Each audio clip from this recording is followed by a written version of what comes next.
Rene tak kandhani ketemu maneh karo aku Ibu Emi Sudarwati saka TPN Kinanti Borno, Bojonegoro, Jawa Timur. Kalodhangan iki aku arep maca salah sijining dongeng saka buku Sinau Karakter Lumantar Dongeng. Sing arep tak waca yaiku kanthi ira-iran Kiki kucing kang isinan lan cirih. Kiki, anak kucing ing omah suwung, urip bebarengan karo Koko, sedulur lan Ruri ibune. Ing omah suwung iku uga ana akeh banget keluarga kucing. Keluarga kucing mau bisa metu lan mlebu omah sak senenge atine.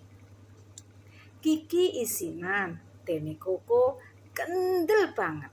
Koko biasa dolanan ing sanjabaning omah karo kanca-kancane. Kiki dolanan ing jero omah wae. Sabenere biyen sipate padha kendel. Nanging sawijining dina Ruri si ibu kucing bingung banget ora nemoni anake ing jero omah. Kiki, Koko, awakmu ing ngendi, Nak? Celuke.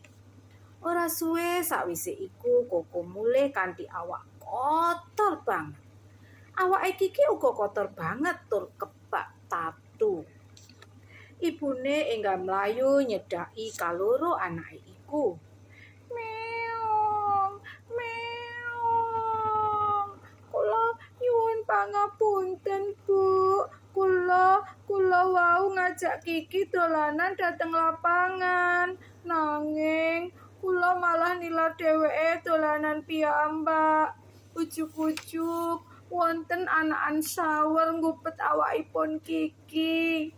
Kula radi telat nulungi, Bu. Awakipun Kiki sampun kebak tatu.